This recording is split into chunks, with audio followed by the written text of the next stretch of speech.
क्या कर रहे हो? तो कहा बस पूजन कर रहे हैं। पूजन कर रहे हो? हाँ। क्यों कर रहे हो?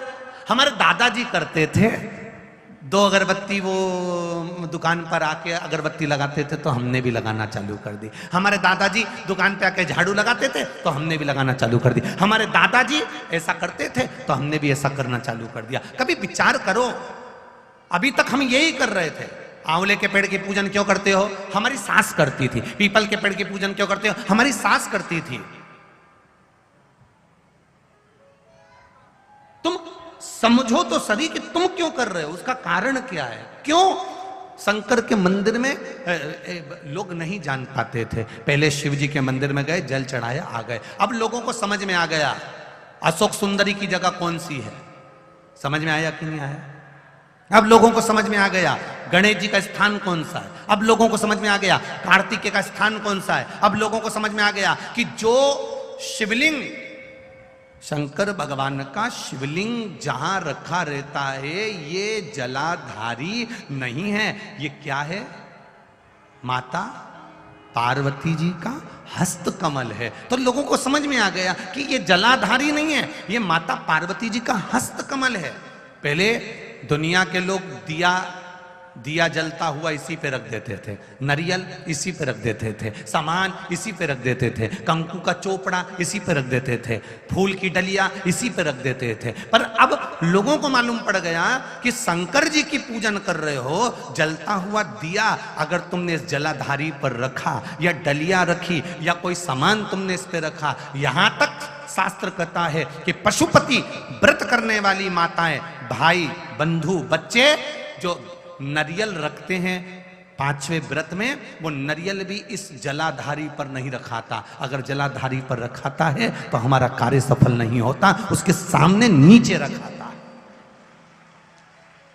पशुपति व्रत करने के बाद भी कई लोग ऐसे होते हैं 11 रुपए नरियल लिए और इस जलाधारी पर इस जो शिवलिंग रखा है और जो जलाधारी है, जलाधारी पर उन्होंने नरियल के समय ना ना ना, आप पूरे परिवार की पूजन कर रही हो। ये पार्वती जी है, यहाँ गणेश जी, यहाँ कार्तिकेय, बीच में अशोक सुंदरी, ऊपर से जो बूंद बूंद जल गिर रहा है वो जया, विषहरा, सामरीवारी, दौतली, देव, शंकर जी की 5 लड़कियां हैं। तुम्हें ज्ञात हो गया कि ये शिवलिंग है, तो तुमने जो जल रखा है, तुमने जो जल विराजमान करा है, तुमने जो जल चढ़ाया, केवल इसी पर नहीं सब पर उस जल को चढ़ाया, सब पर। तो जो दिया रख रहे हो, जो डलिया रख रहे हो, जो सामग्री रख रहे हो, वो थोड़ा दूर, अर्थात इस जलाधारी से वो दूर होना चाहिए, नीचे जमीन पर होना चाहिए, जिससे मेरे देवाधिदेव महादेव अकेले को वो श्रीफल नहीं, तुमने उनके पूरे परिवार को श्रीफल प्रदान किया है। उसमें तुम्हारी चूक है, उसमें तुम्हारी गलती है, तुम्हारी गलती है उसमें किसी दूसरे की गलती नहीं, तुम्हारी। और एक ने गलती नहीं करी होगी, ऐसी बहुत सारे लोग बैठे होंगे जिन्होंने गलती करी है। दिया ले जाके वहां रख दिया जलता हुआ, डलिया रख दी, सामान रख दिया, ना ना ना ना। हम भगवान से कहते हैं तू मेरी सुनता क्यों नहीं है? भगवान कहते हैं तू गलती करती कितनी है, उसको सुधारो, उसको सुधारो। बोलो ईमानदारी की बात। जो दवाई नाक में डालने की होगी वो नाक में ही डालना पड़ेगी। बोलो री जी हाँ, सही है कि गलत है? और जितने जीजा बैठे हैं वो भी बोल लो सही है। जो कान में डालने की दवाई है वो कान में डालना पड़ेगी, जो टेबलेट खाने की है उसे खाना पड़ेगा, जो पानी में घोल कर लेने की है वो पानी में घोल कर लेना पड़ेगा। बस उसी तरह सेवा का, भोलेनाथ जी का पूजन का, शिव को रिझाने का भी कुछ तरीका होता है। उसको हमको उस तरह से करेंगे तो मेरा महादेव तुरंत प्रसन्न होगा। उसको पहचानो। 3 तुम्हारे पशुपति व्रत अच्छे हो गए। कितने व्रत अच्छे हो गए? बोलते जाओ जरा जम के। 3 पशुपति व्रत अच्छे हो गए, चौथे पशुपति व्रत में कुछ ना कुछ गड़बड़ी हो गई, कहीं जाना पड़ गया, आना पड़ गया, या रजो धर्म आ गया, या कोई तकलीफ आ गई, तो तुम दुखी मत होना, तुम्हारे व्रत अगर शंकर जी करा रहे हैं तो व्रत को तोड़वा भी कौन रहा है? जम के बोलो जरा, शंकर जी ही तोड़वा रहा है। वो एक गाने की लाइन आती है ना, तुम्ही ने दर्द दिया है तुम्ही दवा देना, बस उसका स्मरण रखना। देने वाला शिव है तो लेने वाला भी शिव है। व्रत शंकर भगवान करा रहे हैं और एकाध व्रत अगर खंडित हो गया, रुक गया, टूट गया तो वो भी जान कर शंकर जी करा रहे हैं, क्योंकि शिव जी को मालूम है कि तेरी समस्या विकट है, 5 व्रत में पूरी नहीं होगी। इसलिए शंकर जी ने कहा थोड़ी सी सप्लीमेंट्री लगा ले। शिव जी ने कहा थोड़ी सी सप्लीमेंट्री लगा ले। एक काम कर कि 3 व्रत हो गए, चौथे व्रत में थोड़ा सा गैप कर तू केवल व्रत करेगी, भोजन करेगी, एक टाइम पूजन नहीं करेगी, तो ये सप्लीमेंट्री ही तो है। एक कॉपी एक्स्ट्रा लगा ले, थोड़ा सा बल बढ़ जाएगा। और वही हुआ। फिर वापिस एक व्रत पूर्ण चले गया, किसी किसी के 2 व्रत चले गए, फिर वापिस व्रत कर। शंकर जी ने कहा इतनी देर में तुम तेरी जो दुख की फाइल थी ना उसको मैंने चेक कर लिया है, फाइल घूम गई थी इसीलिए तेरा रजस वाला धर्म आ गया था, फाइल घूम गई थी इसलिए तुझे बाहर जाना पड़ गया था, फाइल घूम गई थी इसलिए तेरे परिवार में कोई समाप्त हो गया था, फाइल घूम गई थी इसलिए तेरे परिवार में कोई बच्चा हो गया था तो उसमें सूतक सावड़ सब लग गया था, तू व्रत नहीं कर पाई थी। पिछले 3 और बीच के गैप हो गए, बाकी के 2 बाद में कर, फाइल मुझे मिल गई है, अब मैं निपटा दूंगा, कर व्रत पूरा, मैं तुझे फल दे दूंगा। ये शिव है, ये मेरा शंकर है, ये मेरा ओघड़ी है, ये मेरा दयालु और मेरा दातार है। वो फाइल बहुत अच्छे से देखता है और निपटाना। इनकी फाइल देखने के चक्कर में तो ब्रह्मा जी ने इस्तीफा दे दिया था। पशुपति व्रत की महत्वता दर्शा। अब पशुपति व्रत को समझ लेना।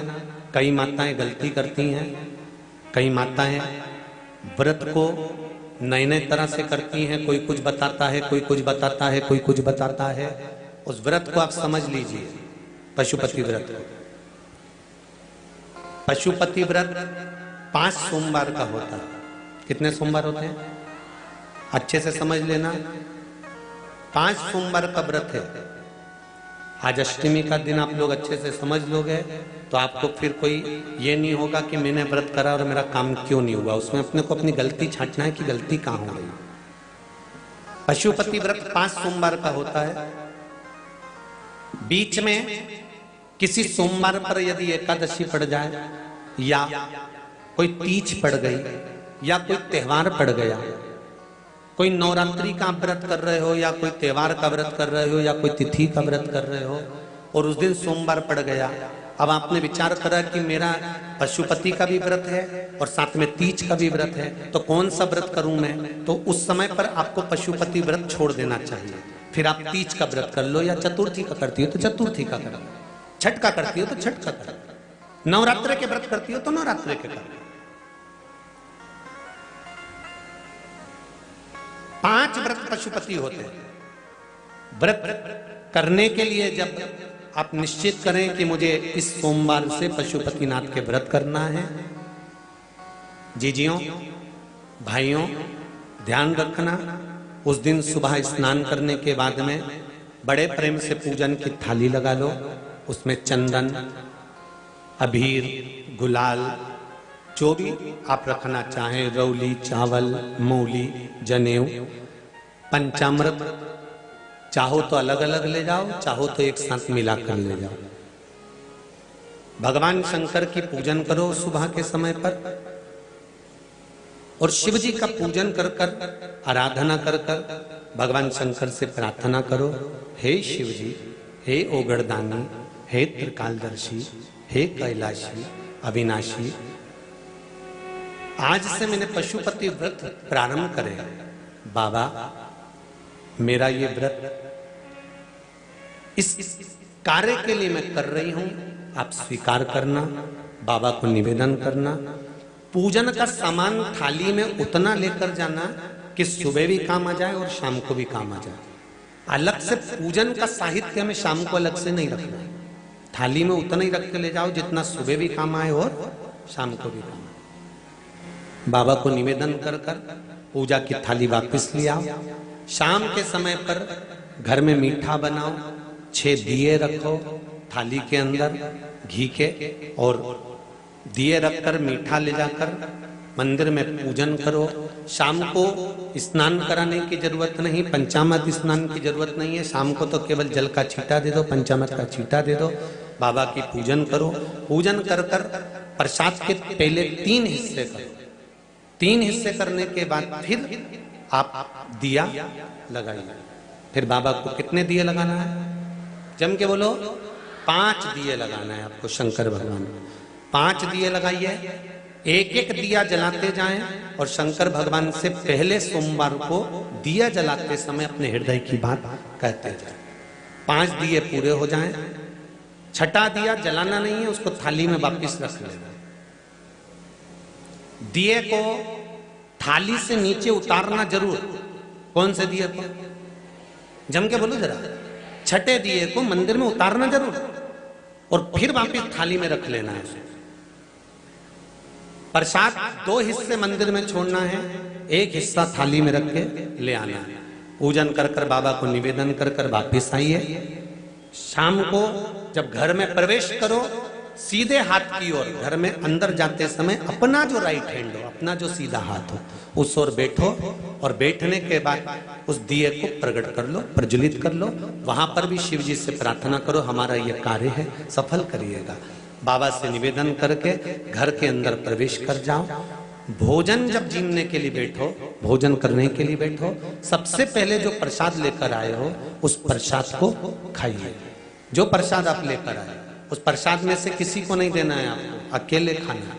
उतना ही प्रसाद लेकर जाना जितना खब जाए, छोड़ना भी नहीं। सबसे पहले प्रसाद खाइए, उसके बाद में भोजन करिए। इस व्रत में सुबह आप फलहार कर सकते हो, शाम को भोजन कर सकते हो।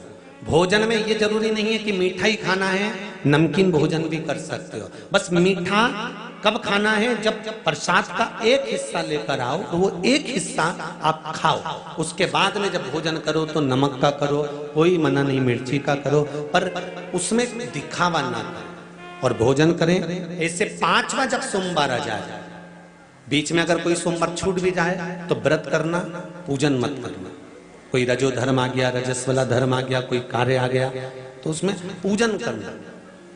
पूजन नहीं करना है, उसमें व्रत जरूर करना। और जब 5वां व्रत रहे, और 5वां व्रत जब रहे तो उस 5वें व्रत में जब सुबह पूजन करिए और शाम को पूजन करो, तो शाम को भगवान पर 108 या तो चावल के दाने, मूंग के दाने या बेलपत्र या फूल की पत्ती, जो भी 108 चढ़ा सकते हो भगवान को चढ़ाकर एक श्रीफल 11 रुपए उस पे रखकर शिव जी से निवेदन कर कर घर पर आ जाइए, दिया लगाइए और बाबा से निवेदन कर कर प्रसाद पाइए। अगर नियम से कर लिया तो मेरा विश्वास कहता है 5 सोमवार के अंदर ही आपका काम हो जाएगा, 5वें तक पहुंचोगे। ये शिव शंभु शरणे मांगू घड़ी घड़ी दुख दया करी निदर्शन आपो। 5 व्रत पूर्ण कर। एकादशी पड़ जाए, रजस्वला धर्म पड़ जाए, कोई कारण पड़ जाए तो फिर व्रत को आगे बढ़ा लो, पर 5 गिन के 5। ऐसा मेरा शिव है। पशुपतिनाथ भगवान का स्मरण देवताओं ने किया। पशुपतिनाथ के व्रत का भी उद्यापन होता है, क्यों नहीं होता? जैसे पशुपतिनाथ का व्रत किस किसने किया? जरा हाथ उठाओ तो जरा। सबने करा है? रखो। पशुपतिनाथ का व्रत कितने सोमवार का होता है? जम के बोलो जरा। 5। कितने दिए लगते हैं? 6 दिए। मंदिर में कितने लगते हैं? 5। अपने दरवाजे पर एक। प्रसाद के कितने हिस्से होते हैं? 3। मंदिर में कितने रखाते हैं? 2। एक हिस्सा अपने को स्वयं खाना।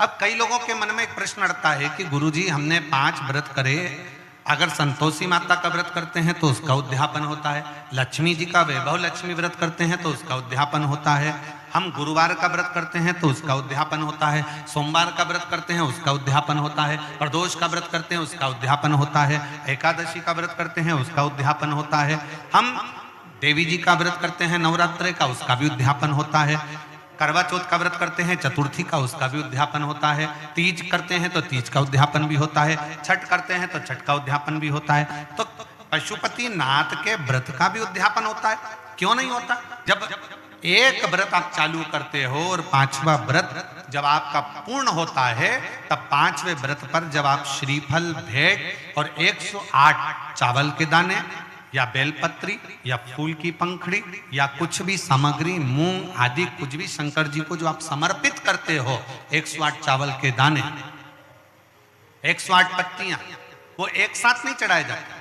आप सबके स्मरण में रहे कि जैसे फूल की पंखड़ियां हैं तो वो एक एक कर कर देवादिदेव महादेव को समर्पित की जाती है। श्री शिवाय नमस्तुभ्यम, श्री शिवाय नमस्तुभ्यम, श्री शिवाय नमस्तुभ्यम, श्री शिवाय नमस्तुभ्यम, श्री शिवाय नमस्तुभ्यम, श्री शिवाय नमस्तुभ्यम, या नमः शिवाय, नमः शिवाय, नमः शिवाय, नमः शिवाय। पुरुष है तो ओम नमः शिवाय, ओम नमः शिवाय, ओम नमः शिवाय, ओम शिवाय, ओम नमः शिवाय, ओम नमः शिवाय। जिस मंत्र का आप उच्चारण कर रहे हैं, जिस भाव से आप मंत्र का उच्चारण कर कर 108 चावल के दाने या बेलपत्र या पुष्प जो भी समर्पित कर रहे हैं श्रीफल के साथ में, ये जानकर करें कि वो शंकर जी के पशुपति नाथ व्रत का उद्यापन है। और उस उद्यापन को आप 108 बार भगवान का नाम जाप कर कर भगवान को जो समर्पित कर रहे हैं, उससे शिव को प्रसन्न कर रहे हैं। अब कहा पार्वती जी ने जैसे व्रत करा और सनकादि ऋषियों से कहा कि आप इसका उद्यापन कराओ, सनत कुमारों ने कहा कि इसका दक्षिणा लगेगी। अब आप जब पशुपति नाथ का व्रत पूर्ण कर लेते हो तो दक्षिणा भी लगती है। इसलिए आपसे क्या कहा गया था कि श्रीफल के साथ में कोई भी दक्षिणा आप जो बन सके वो भगवान शंकर को समर्पित करिए, जो बन सके, जैसा बन सके, जैसा आप रख सके, जैसा आप दे सके, उसे आपसे जो बने वो दक्षिणा उस श्रीफल के साथ रखें। और 108 चावल का दाना, मूंग का दाना या बेलपत्र या पत्ती या पुष्प या जो भी सामग्री आप समर्पित कर रहे हैं वो आप समर्पित करते जाएं, शिव की आराधना करते जाएं, विनय करते जाएं, निवेदन करते जाएं, अर्चना करते जाएं, विनती करें शिव जी से, निवेदन करें शिव जी से, आराधना करें शिव जी से।